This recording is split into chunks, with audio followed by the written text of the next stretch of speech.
Charlotte's Web by E. B. White. Chapter 4, Loneliness. The next day was rainy and dark.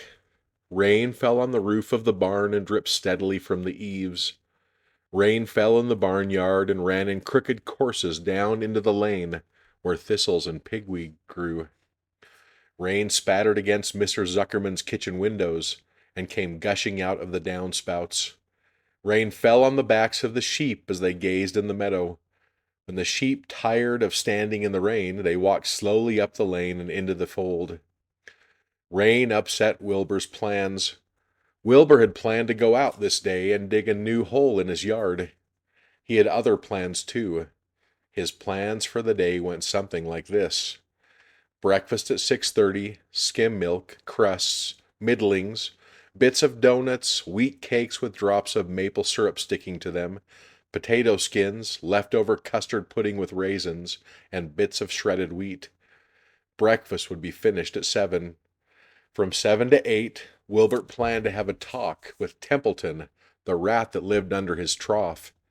Talking with Templeton was not the most interesting occupation in the world, but it was better than nothing. From 8 to 9, Wilbur planned to take a nap outdoors in the sun. From 9 to 11, he planned to dig a hole or trench and possibly find something good to eat buried in the dirt. From 11 to 12, he planned to stand still and watch flies on the boards, watch bees in the clover, and watch swallows in the air. 12 o'clock, lunchtime. Middlings, warm water, apple parings, meat gravy, carrot scrapings, meat scraps, stale hominy, and the wrapper off a package of cheese. Lunch would be over at 1. From 1 to 2, Wilbur planned to sleep. From 2 to 3, he planned to scratch itchy places by rubbing against the fence.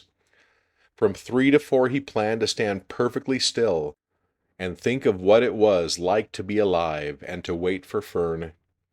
At 4 would come supper: skim milk, provender, leftover sandwich from Lurvy's lunchbox, prune skins, a morsel of this, a bit of that, fried potatoes, marmalade drippings, a little more of this, a little more of that, a piece of baked apple, a scrap of upside-down cake.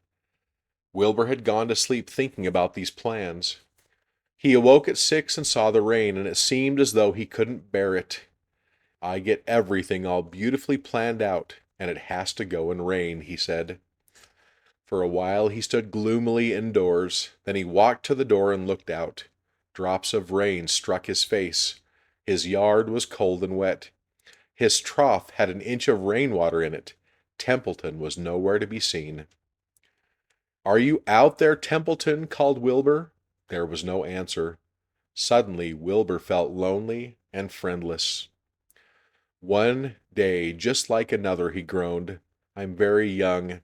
I have no real friend here in the barn. It's going to rain all morning and all afternoon, and Fern won't come in such bad weather. Oh, honestly." And Wilbur was crying again for the second time in 2 days.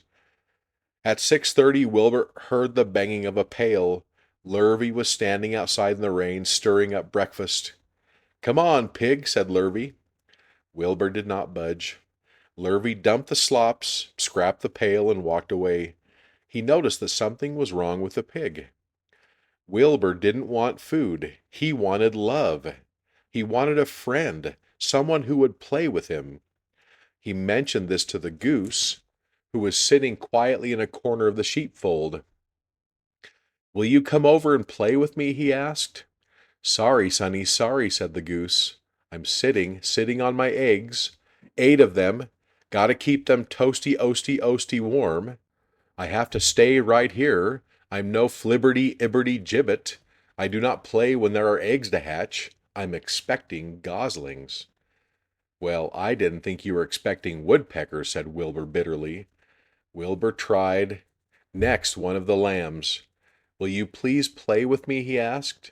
"Certainly not," said the lamb. "In the first place, I cannot get into your pen, as I am not old enough to jump over the fence. In the second place, I am not interested in pigs. Pigs mean less than nothing to me." "What do you mean, less than nothing?" replied Wilbur. I didn't think there was anything such thing as less than nothing. Nothing is absolutely the limit of nothingness. It's the lowest you can go. It's the end of the line. How can something be less than nothing?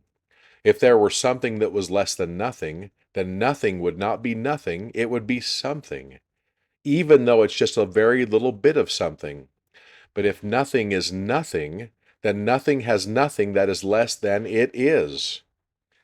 "Oh, be quiet," said the lamb. "Go play by yourself. I don't play with pigs." Sadly, Wilbur lay down and listened to the rain. Soon he saw the rat climbing down a slanting board that he used as a stairway. "Will you play with me, Templeton?" asked Wilbur. "Play?" said Templeton, twirling his whiskers. "Play? I hardly know the meaning of the word." "Well," said Wilbur, "it means to have fun, to frolic, to run and skip and make merry." "I never do those things if I can avoid them," replied the rat sourly. "I prefer to spend my time eating, gnawing, spying, and hiding. I am a glutton, but not a merrymaker. Right now I am on my way to your trough to eat your breakfast, since you haven't got sense enough to eat it yourself." And Templeton the rat crept stealthily along the wall and disappeared into a private tunnel that he had dug between the door and the trough in Wilbur's yard. Templeton was a crafty rat, and he had things pretty much his own way. The tunnel was an example of his skill and cunning. The tunnel enabled him to get from the barn to his hiding place under the pig trough without coming out into the open. He had tunnels and runways all over Mr. Zuckerman's farm, and could get from one place to another without being seen. Usually he slept during the daytime and was abroad only after dark. Wilbur watched him disappear into his tunnel. In a moment he saw the rat's sharp nose poke out from underneath the wooden trough. Cautiously, Templeton pulled himself up over the edge of the trough. This was almost more than Wilbur could stand. On this dreary, rainy day, to see his breakfast being eaten by somebody else. He knew Templeton was getting soaked, out there in the pouring rain, but even that didn't comfort him. Friendless, dejected and hungry, he threw himself down in the manure and sobbed. Late that afternoon, Lurvy went to Mr. Zuckerman.